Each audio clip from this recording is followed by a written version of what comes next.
오늘의 뉴스레터에 오신 것을 환영합니다. 아래는 주요 내용입니다. 1. 대한민국 군수산업의 새로운 시대. 1. 미국의 움직임에 중국과 일본이 흔들리는 이유. 안녕하세요. 기쁜 마음으로 미사일 지침 종료 사실을 전합니다. 우리나라 윤석열 대통령의 발표로 43년간 지속됐던 우리나라의 미사일 제한 지침이 완전히 철폐됐습니다. 우리나라는 처음 미국으로부터 미사일 기술을 이전받는 대신 180km의 사거리 제한 조항이 있었는데요. 점진적으로 제한을 완화하다. 이제는 완전히 미국의 영향에서 벗어나 미사일 주권을 되찾았다는 평가를 받고 있습니다. 전문가들은 이번 성과를 국가 간 관계에서 공짜란 없듯이 미국이 우리나라를 중국 견제에 이용하기 위한 것으로 보고 있지만 우리나라로서도 꼭 필요한 일이기에 원원이라 말할 수 있는데요. 이에 우리나라의 여러 커뮤니티에서는 축제 분위기입니다. 한 커뮤니티에서는 한국이 휴전선을 넘지 않고 북한의 미사일 공격하는 방법이라는 제목으로 한 사진을 공개했는데요.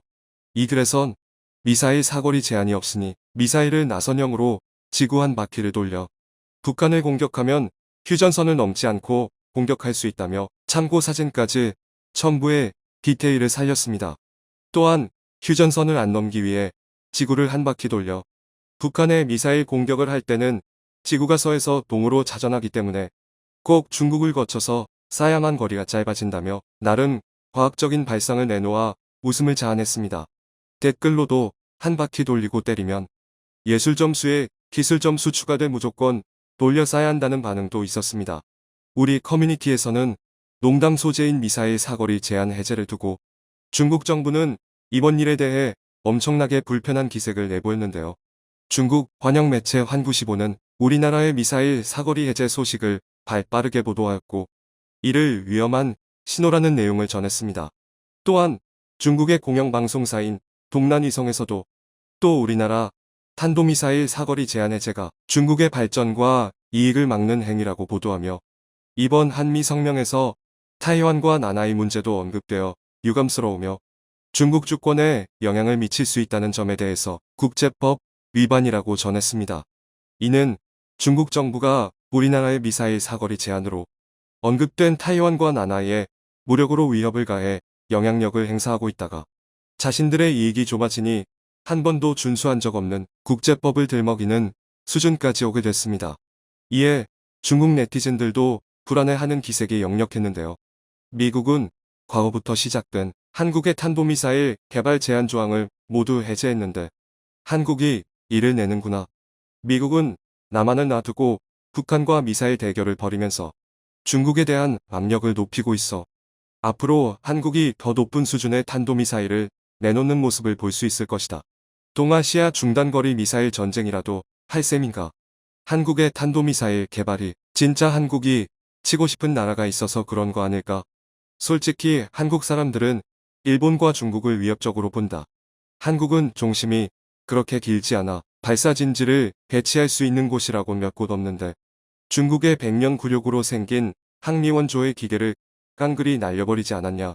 한국인들이 뭐라고 말하든 간에 내심 중국에 대한 두려움을 느낄 수밖에 없다.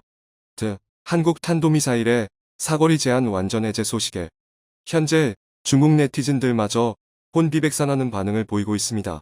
실제로 우리 연구진들은 언젠가 있을 미사일 제한 지침이 철폐될 것을 대비해 미리 기술을 축적해뒀으며 탄두 중량만 조금만 낮추면 당장 사거리 2000km에 해당되는 탄도미사일도 만들 수 있다고 전했습니다.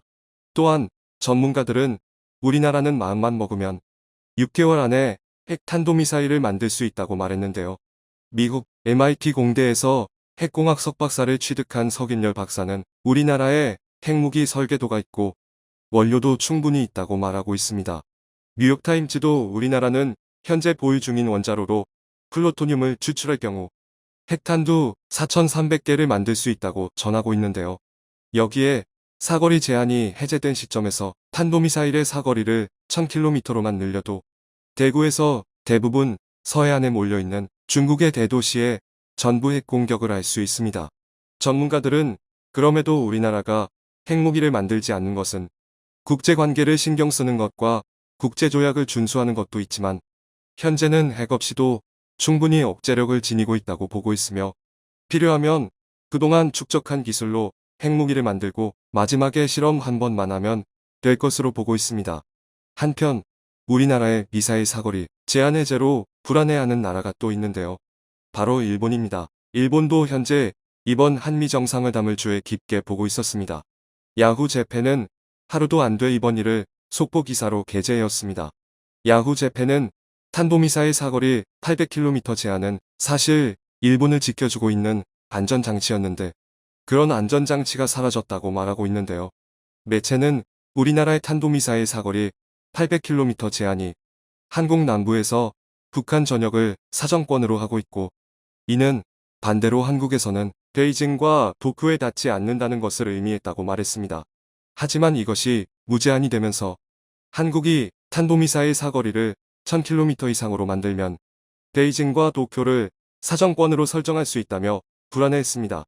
그뿐만 아니라 일본 유명 군사 사이트 한국만능론에서도 한국의 미사일 지침 변천사를 설명하면서 이 과정에서 현무사라는 괴물 미사일이 탄생했다고 전했습니다. 또한 이 한국만능론은 한국이 미국의 그림자에서 벗어나 자주국방을 외치면서 중국의 편인 줄 알았는데 미중 군사 충돌 시에 한국이 중국을 향해 현무 미사일을 쓸 수 있다는 것에 놀랐다며 우리나라는 언제든 이익이 되면 태세를 바꿀 수 있다고 비난했습니다. 그러면서 매체는 한국을 좋아하지 않는 입장에서 해서는 안 되는 말이지만 일본 정부가 한국이 개발하는 탄도미사일의 위협을 부추겼다고 말했는데요.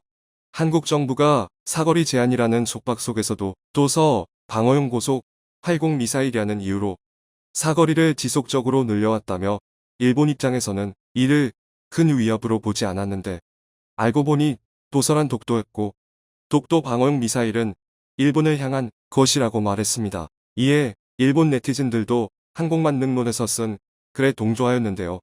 한국은 중러와 완충지대 역할을 하고면서 미국을 잘 이용하고 있다.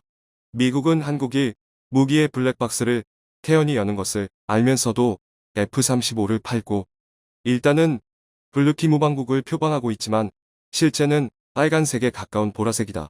한국은 일본의 동맹국이었던 적이 없고 한국의 가상의 적은 일본, 미국 됐다. 이로써 중국에 박아 넣을 수 있는 미사일이 늘어났다. 한국 됐다. 이로써 일본 전역에 미사일 공격이 가능하다. 목표 설정에 따라서는 중국이 일본의 기술을 공유할 가능성도 있다라는 등의 반응을 보이며 한편으로는 중국과 동맹을 맺어야 한다는 댓글도 보입니다. 일각에서는 미 정부가 이러한 일본의 민감한 반응을 예상하면서도 우리나라와의 외교관계를 우선했다고 보는데요. 이 증거로 조 바이든 대통령은 스가 총리와의 자리에서 마스크를 벗지 않으며 오찬에도 햄버거를 대접하는 등 미온적인 태도를 보였습니다. 반면 우리나라 윤석열 대통령과의 회담에서는 마스크를 벗고 얘기하며 오찬에서는 두 대통령의 입맛에 맞는 크랩 케이크를 대접하고 다음 일정도 미루며 더 이야기를 나누는 등 엄청나게 환대를 하는 모습을 보였습니다. 전문가들은 이를 미국에 있어 좀 더 동북아시아 국가 중 한국이 일본보다 중국을 견제하는데 더 중요한 동맹국으로 보고 있다고 평가하고 있습니다. 전문가들은 이를 일본의 완전한 외교정치 실패로 보고 있는데요. 일본은 항상 우리나라의 대중국 무역이 높은 것을 들며 우리나라는 민주주의 국가보다는 공산주의 국가와 친하다며 우리나라와 미국, 현아 간의 이간질을 시도했고 여기에 G7 회원국 중 우리나라 가입을 유일하게 반대하는 국가였습니다. 하지만 실상은 동북아시아에서 공산주의 국가와 가장 친한 것은 일본이었다는 것이 국제사회에 밝혀졌는데요. 일본은 러시아와 쿠릴 열도를 두고 분쟁을 겪고 있지만 러시아에 선물 공세를 하는 등 심기를 건드리지 않고 영토를 찾아오려고 노력하는 중입니다.